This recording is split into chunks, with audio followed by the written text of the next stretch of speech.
So with the absence of decent offers, most of my time in GTA Online over the last few weeks has been spent like this.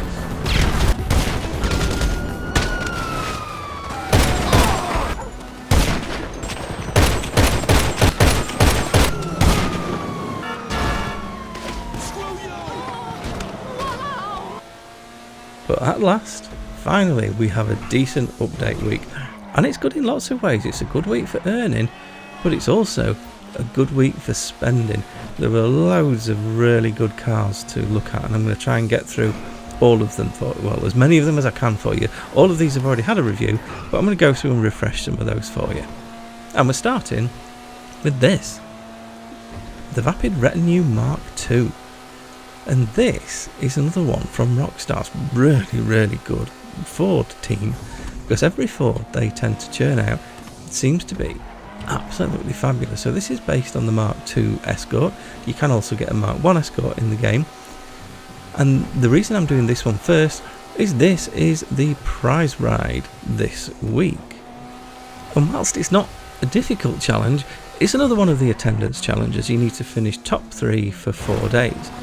However, this is a much shorter update week than usual, because with the second part of the DLC going live on Tuesday, it's very likely that the offers will change then as well. They could also be extended, but just in case, if you want this car, you need to start getting in some races pretty soon. But as I say, top 3 for 4 days is not particularly difficult.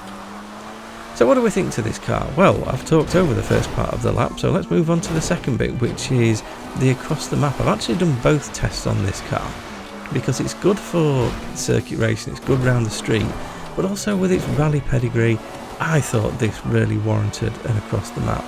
And to be honest, in all of these areas, it does a really good job. It puts in solid times in both. It puts a particularly good time in for the across the map, where it handles reasonably well. It's a little bit down on power. It's not terribly bad at suffering from being excessively light, if there is such a thing as being excessively light. Some of the cars, when you do the across the map lap, if they are too light, they get thrown all over the place. This suffers from it a little bit, but not a huge amount. But in general, off-road, this is really good fun. And obviously this is a rallying build that I've done, hence it's already got the off-road tyres on there. But through the streets on this course, it's really nimble. You can nip through the traffic. On this tight sort of twisty course, the handling's really good. Obviously, as you'd expect from a quite a light and moderately powerful rear-wheel drive car, it can get a little bit loose at the back, but it's not excessively so, and it is nicely controllable. But I've got to say, my favourite part of this car is the looks. It's just such an incredibly good replica of the real thing. It's pretty much indistinguishable. In fact, I probably should go through and have a look at what the differences are, because there are very few. It really does look like the Mark II Escort, which back when I was young was the car we all wanted. Well, I say we all wanted the McLaren F1, but we could afford the Mark II Escort. Not that you could afford one these days, because good ones these days go for quite a decent amount of money. So as we just finished this up, it actually puts in a really good time for the across the map. It puts in one of the fastest times ever. It's right at the top of the leaderboard, and most of that is because, as you can see, it's not a particularly clean lap. Most of that is because it's nimble and you can get it through traffic, which makes it a great free roam car. So there you go, 306, and you'll see where that sits on the leaderboard later. But before we do the rest of the review on the track, let's have a look at the top speed. Now, with it being a sports classic, and with it not really being a supercar back in its day, you might not expect much from the top speed. And do you know what? It is decidedly average, but it did do slightly better than I was expecting. I was expecting the top speed to be incredibly poor, and it really isn't. It's pretty much okay. So a 32.05 for the standing mile, with an average speed of 111.8, so just under 112, which is actually not that bad. There are cars in the sports and super class that only have top speeds like that.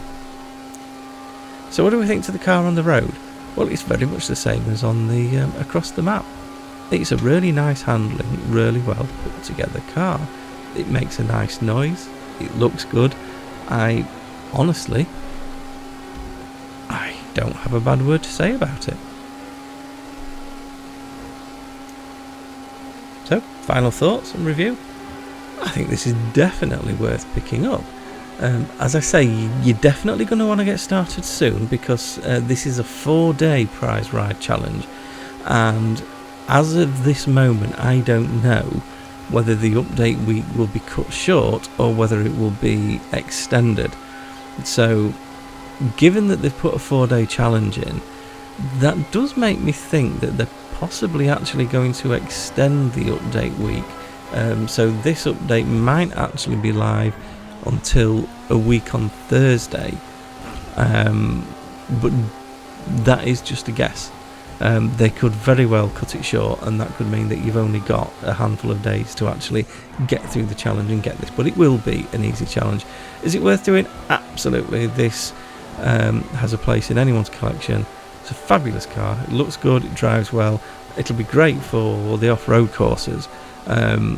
Much more fun than some of the more predictable cars that people would use on the off-road courses. So yeah, for me this is definitely worth your time. And here's the time it did around the map,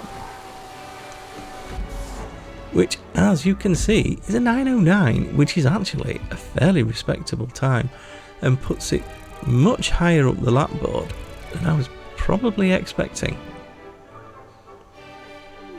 And here you'll see where it sits on the across the map. And that's it for this one. Hope that was useful, and I'll see you all in the next one.